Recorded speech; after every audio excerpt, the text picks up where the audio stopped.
नमस्कार किसान भाइयों। हमें अपने ज़मीन से ज़्यादा से ज़्यादा पैदावार लेने के लिए अपनी मिट्टी का स्वास्थ्य बनाए रखना बहुत ज़रूरी है। मिट्टी के स्वास्थ्य को बनाए रखने के लिए पोषक तत्वों का उचित प्रबंधन करना आवश्यक है।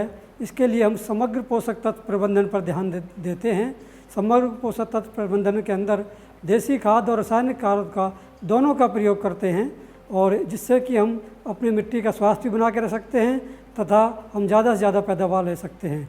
अकेले देसी खादों का प्रयोग करते हैं तो हम मिट्टी का स्वास्थ्य तो बना के रख सकते हैं, लेकिन अपनी मिट्टी से हम ज़्यादा पैदावार नहीं ले सकते हैं। उसके लिए हमको रासायनिक खादों की आवश्यकता पड़ती है। रासायनिक खाद पोषक तत्वों की आवश्यकता पूरी कर देते हैं पौधे की, लेकिन मिट्टी के स्वास्थ्य को बना के नहीं रख सकते हैं।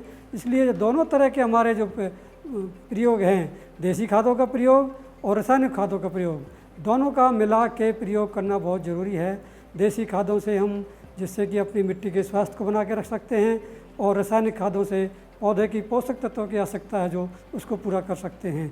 इसके लिए हम यूनिवर्सिटी में पिछले 50 साल से जो तजुर्बे हुए हैं उनके आधार पर ये हमारी रिकमेंडेशन है कि गोबर की खाद 6 टन प्रति एकड़ के हिसाब से किसान भाई डालें। इसके अलावा जो आपके केंचुआ की खाद है उसको 4 टन प्रति एकड़ के हिसाब से डालें। इसके अलावा शुगर मिल की मैली है उसको भी 4 टन के हिसाब से डालें, और इसके अलावा जो मुर्गी फार्म की खाद होती है उसको हम 2 टन प्रति एकड़ के हिसाब से डलवाते हैं। इनको डालने के साथ ही किसान भाई यूरिया की पूरी मात्रा का प्रयोग करें।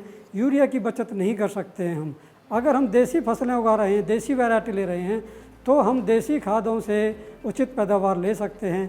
लेकिन अगर हम ज़्यादा पैदावार देने वाली किस्में ले रहे हैं जिनको हाई यील्डिंग वैराइटीज़ कहते हैं, जो 55, 60, 65 मन तक गेहूं की फसल हम लेना चाहते हैं, उसके लिए देसी खाद और रासायनिक खाद दोनों का समग्र पोषक तत्व प्रबंधन करना बहुत ज़रूरी है। देसी खादों की जो मात्रा मैंने अभी बताई है उसके साथ यूरिया की पूरी मात्रा जो जिस फसल में जितनी यूनिवर्सिटी सिफारिश करती है उतनी डालनी ज़रूरी है। इसके अलावा दूसरे जो पोषक तत्व हैं उनको डालने की ज़रूरत नहीं पड़ती है, उनकी आवश्यकता देसी खादों से ही पूरी हो जाती है। लेकिन नाइट्रोजन जो तत्व है उसके लिए यूरिया को डालना ही पड़ेगा, साथ में देसी खादों का प्रयोग भी करना पड़ेगा। ऐसा करने से हम अपनी ज़मीन की उपजाऊ शक्ति को बना के रख सकते हैं, ज़्यादा टाइम तक टिकाऊ रख सकते हैं और ज़्यादा पैदावार ले सकते हैं।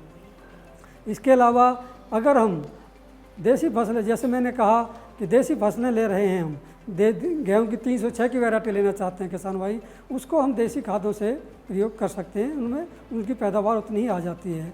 बाकी जो दूसरी वैरायटी है 1105 कोई किसान भाई लगाना चाहता है और सोचता है मुझे 60 मन लेनी है, तो वो नहीं ले सकता है। उसके लिए उसको यूरिया डालना ही पड़ेगा, क्योंकि देसी खाद प्रयोग करने के बाद उसको गलने के लिए यूरिया की आवश्यकता होती है। जब वो पूरा गल जाएगा जब भी पौधे को पूरी मात्रा में नाइट्रोजन सप्लाई करेगा।